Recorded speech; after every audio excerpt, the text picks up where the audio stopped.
আপন মনে নয় গো বনে নয় বিজনে নয় গো আমার আপন মনে সবার যেথায় আপন তুমি হে প্রিয় সেথায় আপন আমার ঈশ্বর সাথে যোগে যেথায় বিধায় তোমার সাথে আমার সবার পানে যেথায় বাবু বসারো সেই।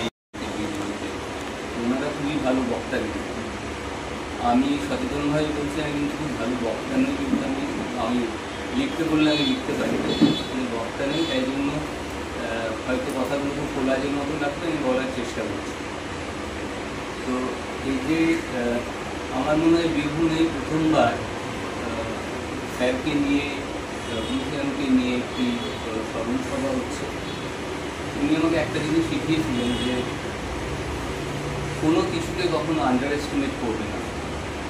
তো এই ক্ষুদ্র আয়োজনও আমাকে কালকে এমনি ফোন করেছিলেন রাত্রিবেলায়। আমি পরশু দিনই ফিরেছি, পরশু দিনের আগে দিন রাত্রিবেলা। তো আমি সঙ্গে সঙ্গে আমি কোনো কিছু চিন্তা না করে বললাম আমি আসবো, কারণ দু তিনটে জিনিস আমি তখনই বললাম। আমার সাথে এসে আমাদের কর্মী মানুষরা, আমি বললাম দু তিনটে জিনিস যেন আজকে না হয়, যেটা স্যার একেবারে পছন্দ করতেন না। একটা তো উনি কোনো কিছুকে আন্ডার এস্টিমেট করতে নিষেধ করতেন না, যে কোনো জিনিসকে খুব গুরুত্ব দিতে বলতেন। আর একটা হচ্ছে সময়, উনি যে কোনো অনুষ্ঠান হোক বা যে কোনো জিনিসের সময় উনি কোনো দিন, আমি জীবনে ওনার সঙ্গে 20 বছর কাটিয়েছি, দেখিনি যে ওনার 1 মিনিট লেট হয়েছে। যারা উৎসব আয়োজন করেছেন বা আয়োজকেরা অনেকবার ফেল করেছে, ওনাকে 1 ঘন্টা বসে থাকতে হয়েছে, 2 ঘন্টা বসে থাকতে হয়েছে, কিন্তু উনি কখনো সময়ের 1 সেকেন্ড ওনাকে ইনফরমেশন দেওয়ার সত্ত্বেও যে লেট হবে উনি কিন্তু শোনেননি। ওনাকে ইনভিটেশনে যা লেখা হয়েছে তার আগে উনি পৌঁছেছেন। তো আমি সেটা আজকে চেষ্টা করেছি ওনার সঙ্গে। তো আমি খুব সংক্ষিপ্ত বক্তব্য রাখবো। তো আমি কয়েকটা পয়েন্ট লিখে নিই, কারণ সেটা দেখেই আমি বলছি। তো মলয় একটা কথা বললো, কারো একটা লেখা নিয়ে আমি সত্যি করে লেখাটি পড়িনি। আর রতন সেনকে কাছে থেকে না দেখলেও পৃথিবীর বহু মানুষ রতন সেনকে নিয়ে অনেক ইম্পর্টেন্ট, অনেক গুরুত্বপূর্ণ কথা লিখেছেন। সবসময় যে ওনাকে সরাসরি দেখতে হবে, ধরুন উনি যেদিন 22 তারিখে উনি পরলোক গমন করলেন, তারপর থেকে তো ওনাকে কেউ দেখতে পাবো না। তার মানে কি ভবিষ্যৎ প্রজন্ম ওনাকে নিয়ে কিছু বলবে না বা লিখবে না, সেটা নয়। কিন্তু আমি জানি না, আমি লেখাটা পড়িনি, এমন হতেই পারে যে বেশি পড়াশুনো না করে বা না জেনে উনি কিছু লিখেছেন, আমি জানি না। কিন্তু যেটা মুশকিল হচ্ছে উল্টো দিক থেকে, যে ওনার সঙ্গে থাকলেই ওনাকে জানা যায় একটা মানুষকে। ধরুন রবীন্দ্রনাথের সঙ্গে বহু লোক থেকেছে, তার মানে সবাই কি রবীন্দ্রনাথকে জেনেছেন? তো আমিও মনে করি না যে আমি ওনাকে খুব একটা জেনেছি। তাই ওই শেখর সমাদ্দারের নাম বললেন উনি, তো আমারও অবস্থাটা সেরকম হতে পারে। কিন্তু আমি ওই দিকে যাবই না। আমি খুব আমার একটা ব্যক্তিগত অভিজ্ঞতার কথা আমি বলার চেষ্টা করছি, কয়েকটা আমার ভালো লাগবে আপনাদেরকে শেয়ার করতে। তো থিয়েটার অফ রুটস নিয়ে মলয়দা একটা কথা বললেন, আমার খুব মনে হয় একটা জিনিস, খুব একটা প্রামাণ্য দলিল হিসেবে আপনাদের সামনে আমি রাখতে পারি এটা, যে থিয়েটার অফ রুটস কিছুই না, খুব একটা সহজ সরল ব্যাপার, যেটাকে খুবই কমপ্লিকেটেড করে আমরা পড়াশোনা করি বা একটা তত্ত্ব হিসেবে ওইভাবে দেখি। থিয়েটার অফ রুটস কিছুই না।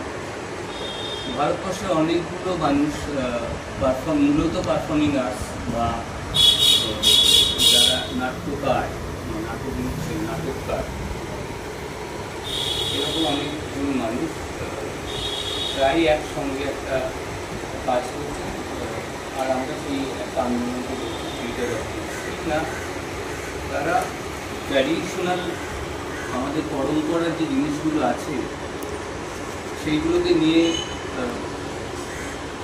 একেবারে সমকালীন সারা পৃথিবীর জন্য বিশ্ব থিয়েটারে তারা সমকালীন করে তুলছে। তো এই রূপ থেকে তারা করছে। তো আমি থিয়েটার অফ রুটস নিয়ে অনেকেই বলবেন, হয়তো জিন্নারাও বলবেন, এটার স্কলাররা সবাই জানে, কিন্তু খুব ইন্টারেস্টিং একটা জিনিস আমি ভাবছিলাম যে আমি 2005 সালে গেছিলাম ওনার ক্যাম্পাসে, যখন উপাচার্য ছিলেন সুজিত কুমার বসু। আমি একটা পত্রিকা বের করতাম হিরণ্যগর্ভ বলে, সেই হিরণ্যগর্ভ পত্রিকাটা সুজিত বসুকে দিয়ে আমরা রিলিজ করেছিলাম। তারপর তো ওনার সময় খুব ভালো একটা সম্পর্ক ছিল। উনি নিজের ফান্ড থেকে আমাকে একটু টাকা পয়সা দিয়ে বিশ্বভারতীতে সিঙ্গেল ফেয়ার ডবল জার্নি ছিল, আমরা ট্রেনে করে, আমি, কল্লোলদা আর বিভাস বলে আমাদের বন্ধু, আমরা 3 জনে গেছিলাম। তো গোটাটা আমি লিডারশিপে ছিলাম। তো ওখানে গিয়ে তারপর আমি কিন্তু থিয়েটার করতে যাইনি তখন, ওই সময় প্রিন্সিপাল ছিলেন পিএসবি নাকি পিএসবি বলে ওটাকে, যেটা পল্লী সংগঠন বিভাগ আছে শ্রীনিকেতনে, এই মুহূর্তে মনে নেই, কিন্তু প্রফেসর দীক্ষিত ছিলেন আমার খুব ক্লোজ, মানে কিনা বলতে পারেননি উনি। বিশ্বভারতী এবং রবীন্দ্রনাথের সম্পর্কে একটা রায়টাও আমাদেরকে দিলেন, যেটা আমরা দিল্লিতে পাঠালাম, কারণ রবীন্দ্রনাথের 150 বছরের জন্মদিন উপলক্ষে এই প্রজেক্টটা হয়েছিল। তো আমরা এটা বললাম। তখন আমাদের সব মিলিয়ে স্থানীয়ভাবে, মানে শান্তিনিকেতনে যে 4-5টা গ্রাম আছে আর আমাদের অঞ্চলে 26টা গ্রাম, সেগুলো মিলে ওই 31টা গ্রুপ সব মিলে ডান্স করছিল। কারণ অনেক গ্রামে ডান্স গ্রুপ ছিল না, তখন রিহার্সাল করিয়ে আর অনেক গ্রাম করেইনি পারফরমেন্স। এটা হলো 2011 ঘটনা। 2014 উনি national school of drama chairperson হলেন, 13তে, 2013। তো 14 ফেব্রুয়ারিতে আবার আদিবিঙ্গ বলে একটা ফেস্টিভ্যাল হলো দারুণা গ্রামে। সেটা কিন্তু জাতীয় আদিবাসী সঙ্গীত, নৃত্য এবং নাটকের উৎসব, মানে থিয়েটার ফেস্টিভ্যাল। কিন্তু সেখানে তো একবার সাঁওতালের সবাই নেচেছে, ওখানে করেছে কাজ। তো আমি রিকোয়েস্ট করলাম যে এইভাবে দারুণা গ্রামে করবেন না, সিলেক্টেড 5টা গ্রুপ আসবে, তাকে হবে না, যারা পারফরমেন্স করেছে তারা যেন করতে পারে। তো এইটা নিয়ে একটা সাংঘাতিক বিপ্লব তৈরি হলো যে আমরা তখন ওই অঞ্চলে 15-20টা গ্রুপ তৈরি করতে এত কষ্ট হলো। ততদিনে ওই একটা ফেস্টিভ্যালের জন্য প্রতিটা গ্রামে প্রায় 2-3টে করে গ্রুপ আমাদের কাছে আসছে যে আমরা পারফরমেন্স করবো, এবং তারা পারফরমেন্স করে রীতিমতো। তো এইটা একটা কিন্তু বীরভূম জেলার জন্য বা এই অঞ্চলের জন্য একটা বিরাট ইম্প্যাক্ট, যে এই ফেস্টিভ্যালগুলো হয়েছে আর কিছু এখানে লোক দেখে চলে গেল এরকম নয়। বললেও অনেক কিছু খুঁজে পাওয়া যাবে, এবং সেই বলার স্টাইলটা, পাত্র যে বইটা দেখালো, এখানে যে ড্রয়িংটা দেখলেন, বা পাত্র বইয়ের যে লেখা এবং ড্রয়িং, এর মধ্যে একটা অগোছালো ভাব আছে, কিন্তু এই অগোছালোটা অত্যন্ত গোছানো, যার চোখে যেমন। আমরা সমৃদ্ধ হলাম, এত কথা আমিও জানতাম না। তবে একটা বিষয়, আমি থিয়েটার অফ রুটস বা থিয়েটার রুটস যাই বলি, বিভিন্ন কিছু বলছেন, আমি এটা নিয়ে একবার অভিজ্ঞানকে জিজ্ঞাসা করছি, খুব সাদামাটা, আমি একটু জটিলতার মধ্যে যাই। উনি আমাকে একটা কথা বলেছিলেন যে আমাদের ওখানকার ফোক ফর্ম কী আছে, ফোক আর্ট বা ওখানকার এলাকা, তো আমরা যে জায়গায় থাকি সেখানে এরকম ধরনের কিছু নেই, মানে অনেক আগে ছিল, এখন আমার সৌভাগ্য হয়নি। আমি কবিগান সম্পর্কে একটু বলেছিলাম, তখন উনি বলছিলেন ওইটা কি একদম ছোটো থেকে তোমার ওখানে তুমি দেখে ওইভাবে বড় হয়েছো? তখন আমি বললাম না। এবং তারপর উনি আরও যে কয়েকটি কথা বললেন, তখন আমি বুঝতে পারলাম যে আমি যেটা ভাবতাম অভিজ্ঞান সম্পর্কে একটা ভুল ভাবতাম, কতটা রুটে পৌঁছে দিই। ওইটা আমার ওই খানিকটা দেখা, হয়তো 50টা 100টা আসর দেখেছি, কিন্তু না, রুটে যেতে পারি। এই রুটে যাওয়ার যে পাঠ্য, যেটা বলার চেষ্টা করি, ওই রুটে যাওয়াটা এবং ওই থিয়েটারটা আমাদের এখানে করা হয়তো সম্ভব নয় আমাদের পক্ষে, কারণ আমরা যেভাবে থিয়েটার করি, যে স্ট্রাকচারে থিয়েটার করি, সেই স্ট্রাকচারে ওই অত বড় একটা গভীর ভাবনাকে নিয়ে আমরা তো করতে পারি। আমরা আমাদের মতো করে একটা ওই ছোটোখাটো লিটল ম্যাগাজিনগুলো যেমন হয় ওই রকম। যাই হোক, আমি জিন্নাকে বলবো, জিন্নার রতনথিয়ামের সঙ্গে যতখানি না মিশেছেন তার সম্পর্কে, তার পড়াশুনো বা অন্যান্য অনেক বেশি। আমি জিন্নাকে কিছু বলার জন্য যোগাযোগ হয়েছে, খুব সামান্য কথা বলার অভ্যাস হয়েছে, সমস্তটা পার্থ ছিল পুরোপুরি, মানে পার্থ সেই সুযোগটা করে দিয়েছে, এবং আমরা একটু মুহূর্তের অত কথা বলার সুযোগ পেয়েছি। তো সেই প্রত্যক্ষ সংযোগের যদি কোনো ইয়ে থাকে আমাদের, মানে গর্বিত হওয়ার সুযোগ থাকে, তাহলে সেটা পুরোটাই কিন্তু আসলে পার্থ কাছ থেকেই হয়েছে। এই জন্য পার্থ মুখ থেকে কিছুটা শোনাটাই আজকের এই অনুষ্ঠানটির মধ্যে মূল উদ্দেশ্য ছিল এইটা। তবে থিয়েটার অফ বুকস নিয়ে যখন কথা হচ্ছে, তখন আমার যেটা মনে হয়েছে যে বিশেষ করে রতন খেমরা যখন অ্যাপিয়ার করছেন থিয়েটার জগতে, সেটা ঠিক আমাদের ঔপনিবেশিক যে জোয়াল, মানে ইংরেজরা যখন আমাদের এখান থেকে চলে যাচ্ছে তার 2 দশক পরে এই ব্যাপারটা ঘটছে। এবং মানে থিয়েটার নিজেকে চিহ্নিত করছে আমাদের রুটের থিয়েটারটা কী হতে পারে, মানে ওই সাম্রাজ্যবাদী সংস্কৃতির ধারাটা যেটা ব্রিটিশরা নিয়েছিল থিয়েটারে, সেটা থেকে আলাদা হবে। তো যারা যারা এই বিষয়টি নিয়ে লড়াই করছিলেন, তার মধ্যে আমরা হাবিব তনবীরের কথা জানি। উনি যেহেতু ছত্তিশগড় এলাকায় কাজ করছিলেন, এবং যখন থিয়েটার অফ বুকসকে সরাসরি ঘোষণা করলেন এই হেডলাইনে রতন খেয়াল, এবং গোটা বিশ্বের ইতিহাসে যারা তাদের এলাকার বুকস নিয়ে কাজ করছেন, তার মধ্যে দেখবেন পোল্যান্ডের গুডুস্কির কথা খুব বলা হয়, বা পিটার ব্রুককে কথা বলা হয় ফ্রান্সে। তো রতন খেয়াল একেবারেই ওই প্যারালাল লেভেলের একই সঙ্গে করছে এখন, যারা থিয়েটার অফ বুকসকে একটা আন্তর্জাতিক স্তরে একটা মুভমেন্টে পরিণত করেছে, যে নিজের দেশে নিজের মাটি শেকড়ের সংস্কৃতির রূপকে আগে চেনো এবং সেইটার উপর দাঁড়িয়ে কাজটা করো। এই কাজটা একটা দিক যেটা বলেছে পার্থ, তার সঙ্গে আমি সম্পূর্ণ সহমত, যে এখানে একটা ওয়ার্কশপ অ্যারেঞ্জ করে নাটক বেশি। তো সেই সময় পার্থদা বলেছিল যে কিছু দলের ছেলে মেয়ে আমার দিতে পারি, সেই সময় তারপর পড়ে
অসাধারণ।